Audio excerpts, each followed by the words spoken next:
Coupe du monde sans la Côte d'Ivoire. Coupe du monde sans nous. Hey! Donc c'est quoi, on serait éliminé facilement. C'est facile, on nous a éliminé chouette dans le silence.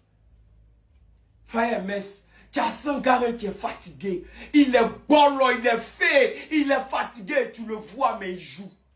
Il n'a occupé prendre le ballon pour aller devant. Tu le fais sortir. On nous a éliminés tranquillement. But dans l'angle, il ne savait même pas qu'il allait... Non mais... Regarde comment on laisse ouverture. On... Hein? Bêtement qu'on est éliminé. Bêtement, bêtement. Il n'a rien à dire. Il n'a rien à dire. C'est fini. C'est fini. Amad Diallo a tout fait. Amad a tout fait. On vient gâter. Le milieu est lourd. C'est...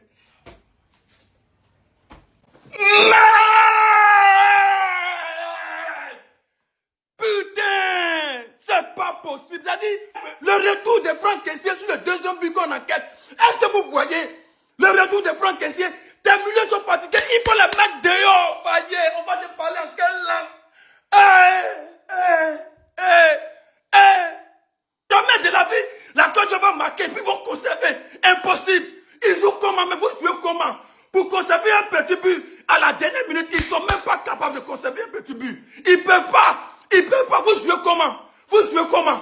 Vous m'énervez tous à la fin même. Vous m'énervez tous. À chaque fois que vous marquez un but, vous baissez la garde. Pourquoi? Un but, vous baissez la garde. Vous baissez la garde. Vous baissez la garde. Vous m'énervez, vous tous. Vous m'énervez aujourd'hui. Vous m'énervez demain. Vous m'énervez après-demain. Les milieux sont fatigués. On sent que Sangaré est fatigué.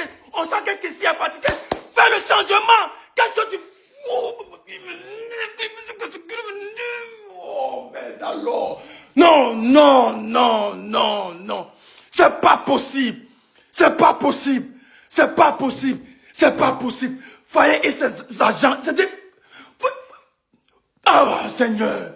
Non, non, mais on est Dieu si on voit que les Sangarés sont fatigués. Ils sont épuisés. Les Kessié sont épuisés. Regardez le retour de Franck Kessié sur le deuxième but qu'on encaisse. Le retour de Franck Kessié sur le deuxième but. C'est pas possible. Il est fatigué, Faye le met pas dehors. Sangaré est fatigué, Faye le met pas dehors. C'est pas possible. Non, c'est énervant à la fin quoi. Les enfants jouent ballon. Les enfants ont envie de jouer ballon. Les enfants sont motivés. Les milieux sont fatigués. Faire le changement, il va attendre à la dernière minute pour faire des changements bidons. Il est trop nul cet entraîneur. Alors ça m'a levé là. Oh, on ne perd pas ce match hein, les gars. Oh man, c'est pas possible. Je suis sans voix même. Je suis sans voix. C'est grave. On ne peut pas se créer des occasions. On dominer, c'est pas gagner. Il faut se créer des occasions. Vous avez vu le deuxième but là. Il n'y a même pas une personne dans l'équipe qui est capable de faire une passe comme ça pour l'attaquant. Tout se joue sur les ailes. C'est-à-dire qu'on est bloqué sur les ailes. On ne peut pas créer quelque chose. Si Amad Diallo n'a pas dribblé pour marquer, on n'en a pas marqué. C'est pas comme ça qu'on joue ballon les gars. On ne peut pas jouer, on ne peut même pas faire 3 passes au milieu de terrain. On peut faire 3 passes au milieu de terrain. Comment on ne peut pas perdre? Comment on ne peut pas perdre? Ils n'ont rien joué, ils nous ont gagné. Ils ont lancé la Dagbashi. Leur attaquant a marqué. Ils vont venir nous naguer partout. Pourtant, ils n'ont absolument rien joué pendant le match. Nous, on a joué le match. Ah, dis donc. C'est pas possible. On n'a même pas 9. Nous, on disait qu'on a 2. On n'a pas 9. On n'a pas 9. Non, mais c'est pas possible.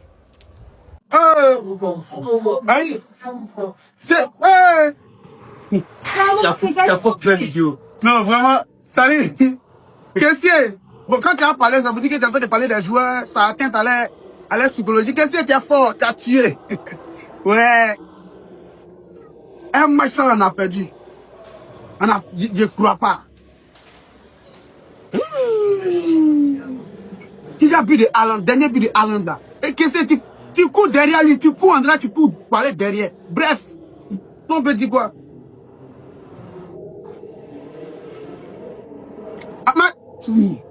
Amad Diallo, tu es fort. Tu es fort. Tu as failli marquer le coup franc de fin. Ton but était moins. Qu'est-ce qu'on peut dire? Ça doit arriver. Ils vont ramer encore sur nous, ils vont faire ouh, ouh. Alors là, on va respirer sur TikTok, on voit les ouh, ouh. Bref,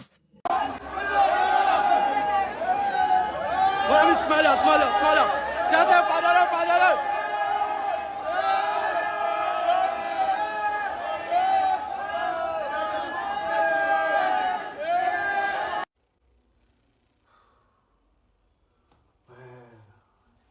Découragé. Ouais. Compliqué, hein?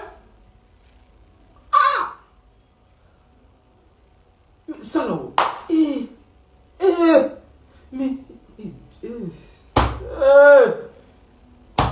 Il dit quoi? Qu'est-ce qu'il veut dire? Hein?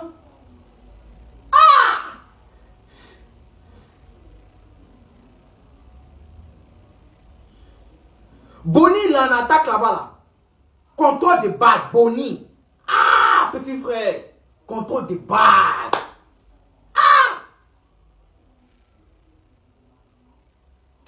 Oh, vraiment. Hey. C'est les joueurs là même là. En fait, les défenseurs, il y avait l'impression, en fait, ils étaient tellement concentrés sur Haaland, non, qu'ils ont oublié les autres joueurs là. Vous étiez tellement concentrés sur Haaland, jusqu'à vous avez oublié les autres joueurs. Alors que ces ballons, le danger vient de partout. Rentrez à la maison, tiens. Venez nous trouver en Côte d'Ivoire ici. Ah, rentrez. Venez y a ticket, vous allez venir manger. C'est même pas. Au moins, on est sorti des phases de poule. C'est un exploit. Vous les gars. Ouais, vraiment là. C'est typiquement ce genre de match-là qui montre que c'est cruel certaines affiches des 16e de finale. Parce que ces deux équipes-là, elles doivent être en 8e tous les jours au vu du niveau. La Norvège, c'est beaucoup trop fort. La Côte d'Ivoire, c'est beaucoup trop fort. Ils ont failli les tenir grâce à une immense équipe, une immense force de caractère, des immenses individualités. C'était trop ce match. Et voir la Côte d'Ivoire qui sort maintenant, c'est écœurant. Je vais commencer par cette pépite, je vais commencer par ce crack générationnel. En fait, Amad Diallo avec la Côte d'Ivoire, il va jamais s'arrêter. Contre l'Équateur, il donne le but victorieux. Aujourd'hui, il donne le but de l'égalisation et il a failli donner le deuxième but de l'égalisation sur un coup franc qui aurait été le plus beau but de la Coupe du Monde. Avec 2 buts, il est meilleur buteur de l'histoire de la Côte d'Ivoire en Coupe du Monde à égalité avec des légendes comme Drogba. Et ce mec-là, en fait, il est tellement jeune. Il casse déjà tous les records. En deuxième, je suis obligé de vous parler de cette IA, de ce robot, de ce décodeur. En fait, c'est tout sauf un humain. Il a 60 buts en 53 sélections avec la Norvège. Il a 60 buts. C'est qui ce mec? Lui aussi, j'y viendrai. Mais lui, il m'a tellement effrayé qu'il aura sa propre vidéo. Le niveau, c'est trop. Si vous me demandez qu'est-ce que Guéladoué ne sait pas faire, je suis incapable de répondre même si vous me donnez 6 heures. C'est trop fort. Bravo à la Norvège qui, avec cette qualification en 8e de finale, donne raison à son coach. Faire tourner contre la France, c'était pas une si mauvaise idée. Parce qu'au final, t'avais des joueurs frais et c'est peut-être ça qui a fait la différence face à la Côte d'Ivoire pour aller chercher cette qualification en 8e. Donc bravo à eux. Match très très solide de leur part encore, c'est fort. Bravo à la Côte d'Ivoire aussi, vous nous aurez fait rêver. Le match contre l'Équateur que vous gagnez à la dernière minute, le match contre l'Allemagne où vous pouvez gagner ou au moins faire match nul, vous méritez tous les jours parce que vous avez affiché un niveau de malade mental. Ce match contre la Norvège où jusqu'à la dernière seconde on se dit ils vont le faire. Merci pour les émotions. La Côte d'Ivoire c'est trop. Maintenant la Norvège. Faut juste que vous testiez un truc contre le Brésil. Vous nous avez privé d'un Côte d'Ivoire-Brésil qui aurait été un match exceptionnel. Je veux un match tout autant exceptionnel. Si les deux jouent à leur meilleur niveau, ça va être trop fort.